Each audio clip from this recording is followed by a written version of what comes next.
रामपुर नामक गांव में एक किसान रहता था। वह खेती बाड़ी करके अपना गुजारा करता था, परंतु 2 वर्षों से वर्षा न होने के कारण उसकी फसल सूख रही थी, जिस कारण वह बहुत दुखी रहने लगा। एक दिन उसने सोचा, क्यों ना मैं राजा के पास जाकर अपनी समस्या बताऊं, तो हो सकता है कि राजा मेरे खेतों के पास कोई कुआं आदि बनवा दें। तो वह राजा के दरबार जाने का फैसला करता है।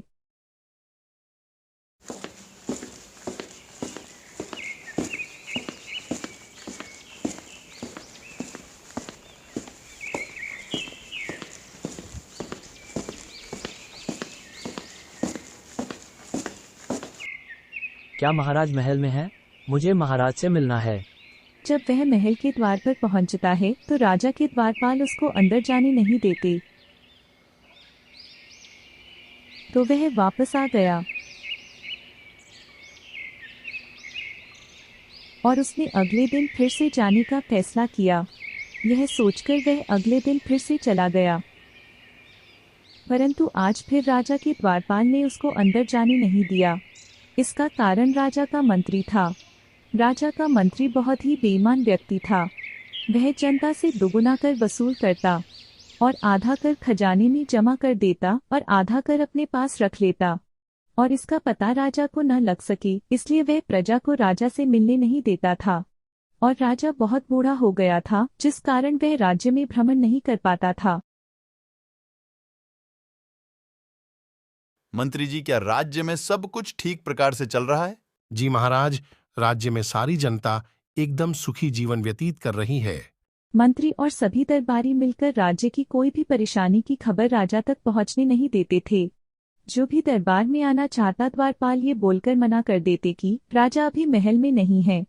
उधर जब किसान अपनी फसल सूखती देखता है तो वह बहुत दुखी होता है और फिर वह राजा से मिलने रात में जाने की योजना बनाता है, क्योंकि उसको पता था कि राजा तो दयालु स्वभाव के हैं, परंतु मंत्री और दरबारी सभी बहुत बेईमान हैं।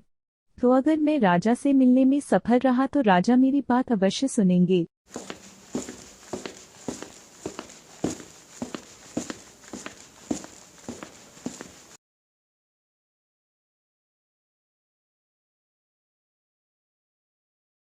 मंत्री जी, आप इतनी देर रात तक यहाँ से ये क्या चुरा रहे हैं?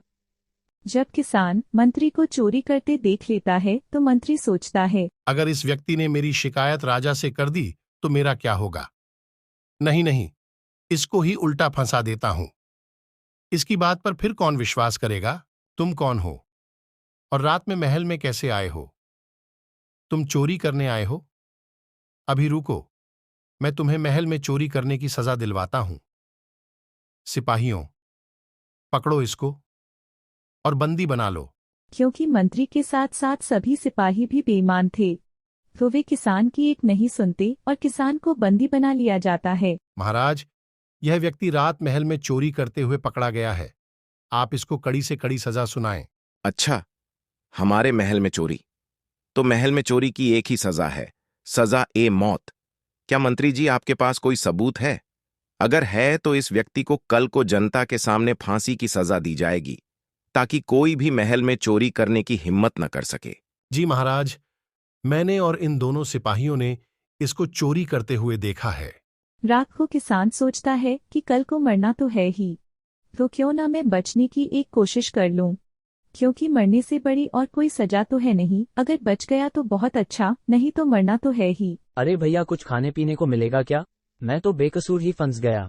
कल को तो मरना ही है, आज कुछ खाने को तो दे ही दो। मंत्री जी ने मना किया है भैया।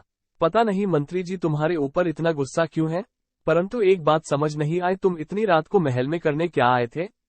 अरे भैया, मैं तो बहुत दिनों से हर रोज महल के द्वार पर आता था, परंतु द्वारपालों ने मुझे अंदर आने ही नहीं दिया। तब मैं रात को छुपकर अंदर आया था। मेरा खेत पूरी तरह सूख गया है, तो मैं राजा से अपने खेत पर कुआं बनवाने के लिए निवेदन करने आया था, परंतु मैंने मंत्री जी को जब चोरी करते हुए देख लिया तो उन्होंने मुझे ही उल्टा फंसा दिया। अच्छा, परंतु भैया हमारी मंत्री जी के सामने क्या औकात है? हम तो एक छोटे से प्यादे हैं।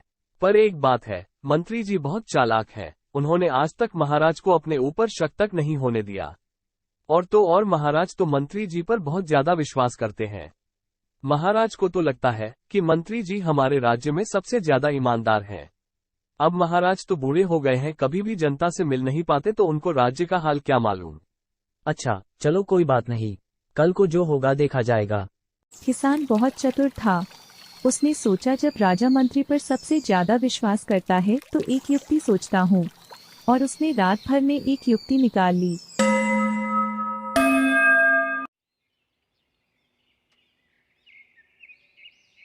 महाराज, मैं एक ऐसी विद्या जानता हूँ जो मेरे बाद सदा के लिए यहाँ से चली जाएगी, और वो विद्या बहुत ही काम की है। अच्छा, ऐसी कौन सी विद्या जानते हो तुम? महाराज, अगर सोने को पिघलाकर सरसों के दाने के जैसे बनाए जाए और खेत में बोए जाएं, तो सोने की फसल ही उगेगी। जब मैं एक बार हिमालय पर्वत पर गया था तो एक ऋषि ने मुझे ये विद्या बताई थी। अगर ऐसी विद्या तुम जानते हो तो तुमने खुद ही सोने की खेती क्यों नहीं की, जबकि तुम सोने की खेती करके बहुत अमीर बन सकते थे और तुम्हें चोरी करने की भी जरूरत नहीं पड़ती। महाराज, ये व्यक्ति झूठ बोल रहा है। महाराज, मैं तो वैसे भी मरने वाला हूँ, भला मुझे झूठ बोलकर क्या मिलेगा। महाराज, इस विद्या की एक शर्त है कि जो व्यक्ति यह कार्य करेगा वह अपने पूरे जीवन में ईमानदार होना चाहिए, और ना तो मैं ईमानदार ही हूँ और ना ही मेरे पास इतना सोना है कि मैं उसको बो सकूं। चलो ठीक है मंत्री जी, हमारे राज्य में आप ही सबसे ज्यादा ईमानदार व्यक्ति हो, तो आप ही यह कार्य करें और अपने राज्य का विकास करें। ये मंत्री तो सबसे ज्यादा बेईमान है। मंत्री तो सबसे ज्यादा बेईमान ये व्यक्ति मंत्री तो है। सबसे ज्यादा बेईमान व्यक्ति है। क्योंकि सारी जनता जानती थी कि मंत्री बहुत बेईमान व्यक्ति है, तो सभी राजा के सामने ही एक साथ बोलने लगते हैं कि मंत्री तो बेईमान है, और फिर राजा के सामने मंत्री की पोल खुल जाती है और किसान जीवित बच जाता है और मंत्री को आजीवन कारावास में डाल दिया जाता है। इस कहानी से हमें शिक्षा मिलती है कि हमें मुश्किल समय में भी कभी हार नहीं माननी चाहिए और अपनी कोशिश जारी रखनी चाहिए। अगर हम कोशिश करेंगे तभी सफलता मिलेगी। ऐसी ही कहानियों के लिए हमारे चैनल को सब्सक्राइब करें और वीडियो को लाइक करें।